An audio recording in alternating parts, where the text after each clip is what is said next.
I'm a little nervous. Why?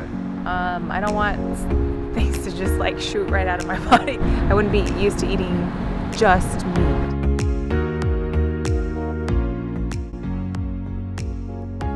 Hey guys, I finally made it. This is my 31-day journey journal on experimenting with the Carnivore Elimination Diet.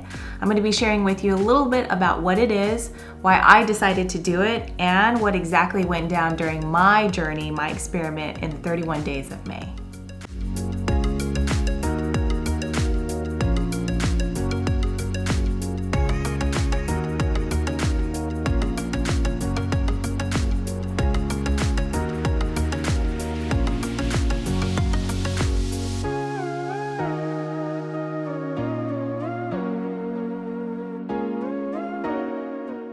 Now, before I get started, there is a disclaimer that I want to make. I am no expert in this field by any means. I did this for my own experiment. I wanted to see what changes it would have had on my body.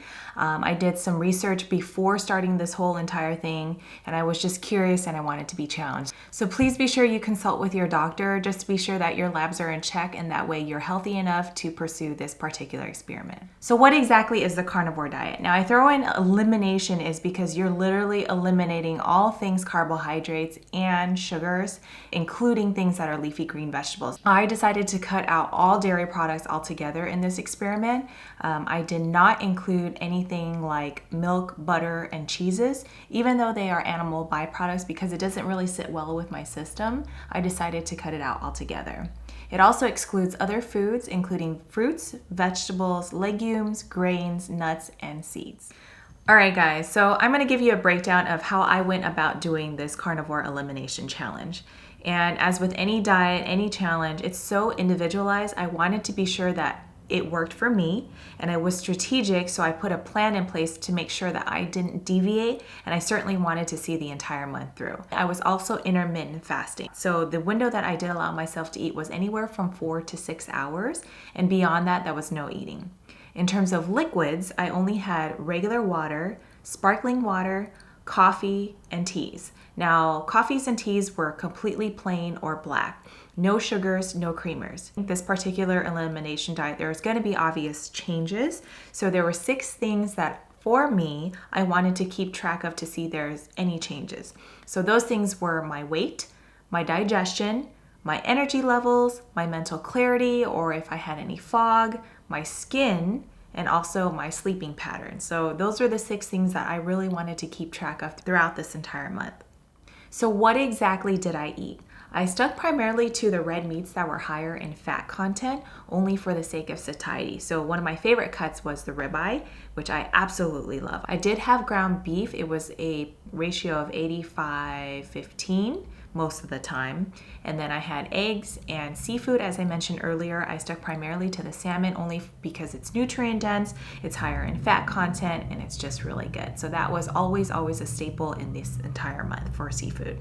Morning, guys. It is Friday, May 1st, officially day 1 of the carnivore/elimination diet. And it is around 6:30 this morning, getting ready to go for a run at the bottom of the foothills here just to kickstart my morning.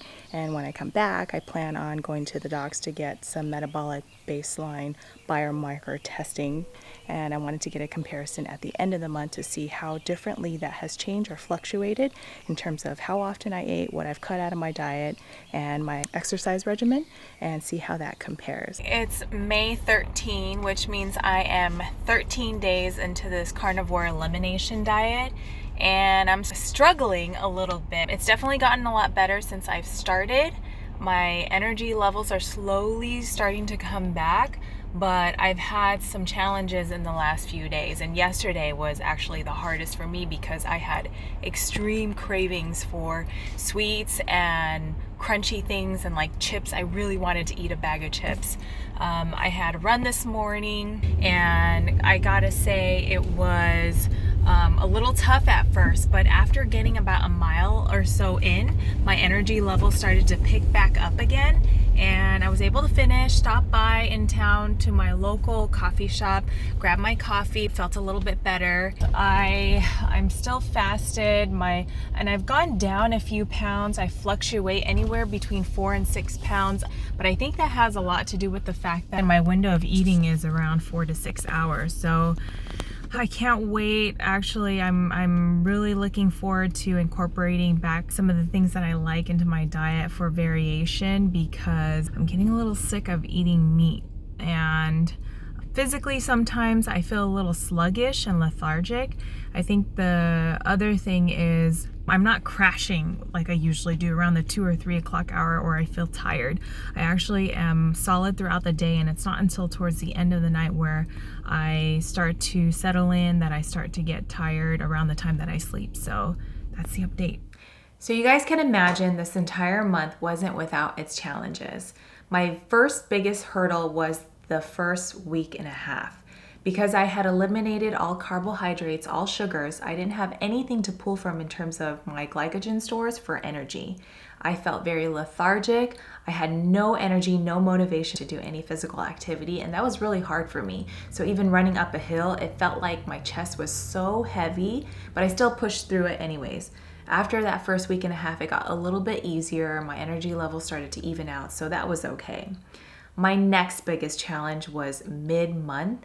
And if you guys have been following along, since this whole COVID lockdown, everything was closed, so it made it harder to go outside. But since the stay-home order started to get lifted, my friends and I decided that we were going to do some outdoor rock climbing. I decided to do a route that I attempted to do last time but couldn't finish. Unfortunately, my hand slipped, I couldn't grab onto anything, and I took a fall. I sustained 3 fractured or broken bones, one of the bones completely displaced, resulting in needing surgery. As you can imagine, I had limited mobility. I really contemplated about quitting the diet because I was concerned not getting enough nutrients, if that would slow down the recovery or healing process, that I wanted to stop it altogether. I was really bummed out. But I decided I am halfway through, I couldn't deviate, and just finish it as much as I could for whatever I had left in the month. Okay, so I shared this challenge or endeavor with some of my friends and family, and one of the first few questions that they had of all questions was, aren't you constipated? I get it, because prior to starting all this, I get the thinking that with a lack of fiber in your diet and consuming only animal products, strictly and no leafy green vegetables, no fiber, I can imagine why the thinking would be constipation. Now, I gotta tell you, I did not experience that whatsoever. And even though for someone like me who's a regular, I didn't go every day, I didn't feel bloated. The number one thing I noticed in my digestion was I didn't feel bloated, and I wasn't gassy. And now I want to make a clear distinction. Just because I didn't go every day, it didn't mean that I felt constipated whatsoever. I didn't feel uncomfortable. I felt just regular, normal. Now, I also read prior to starting all this, a lot of people who have done this diet, they experience explosive diarrhea. To be honest with you, I didn't have that whatsoever. And it wasn't until I actually reincorporated things back into my diet that I started to feel that way, and I started to experience, wow, something's happening and my body and my stomach really hates me. Now, another question came up was, did you notice any difference in your body changing, physical changes? And yeah, I actually did. I wanted to take a before and after from when I first started until the end of the month. And I took a 360 video view when I first started. And then unfortunately, because of my foot incident, and I couldn't take a video, so it made it harder to try and do a spin. However, here are some photos that you guys can see sort of the progression of what it looked like at the end of the entire thing. I at least can notice that there's a little bit of leaning out, and I can see some muscle definition in my ab area. So yeah, there was definitely some physical changes with the fact that I ate in a smaller window. I definitely leaned out a little bit more. And then I mentioned earlier, there were 6 things that I tracked throughout the entire process. So my weight. In the first week alone, I lost about 3 pounds. And at the end of it all, I had a net loss of about 7 or 8 pounds. Now, with my foot incident, I don't know if there's a huge difference in weighing yourself with 1 foot versus 2 feet. I started off at about 59 or so kilos, 130 pounds. And then at the end of it all, I weighed about 122 or about 55, 54 kilos. So I noticed a huge drop in my weight, and I hadn't been that weight for a very long time. Secondly is my digestion. I mentioned to you guys earlier, no constipation. I didn't go regularly. I didn't feel bloated, and I didn't feel gassy. Energy levels. This is the one thing that I tracked that stayed consistent throughout the entire process. On this diet, I didn't really take naps. I had no mental fog. I was able to focus really well. My energy levels were really good, especially when it came to working out, and stayed consistent throughout the day. I didn't feel sleepy whatsoever. So energy levels were really, really good, if anything at all, for those 6 things that I tracked. My skin. So with collagen that can be found in a lot of the red meats, I know it's really good for cell regeneration. I didn't really notice any changes because I have my own skin regimen anyway. So that's something that I didn't really stay consistent throughout the entire thing. Now, sleep. I never had any trouble sleeping except until the end of the month, where I had difficulty sleeping because I had to elevate my foot. Lab testing. I made sure at the beginning of the month in May, I did blood work, and most notably, I wanted to check my lipid panels. You can be sure at the end of the month, there were huge changes in my blood testing. My lipid panels spiked up more than double.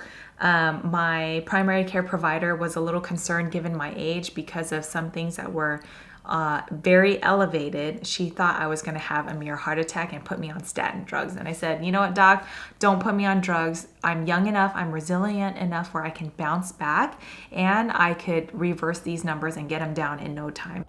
Day 29 of this carnivore elimination diet. That means 2 more days left until I am completely done with this experiment. It's been quite the journey. As you can see, my spirits are a little bit more up today. I was feeling a little bit down because, the surgery kind of got to me a little bit, and I was feeling a little bit miserable. I haven't deviated from my diet, and I think because I see the finish line kind of in the horizon, I haven't had any major cravings for sweets or carbohydrates. I still am eating meat. I've had some friends and family come and visit, and they've had their salads, they've had their carbohydrates that look very tempting, but I wasn't pining for it. I know that there are things that I really want to incorporate back into my diet, but right now I'm not really dashing for the finish line.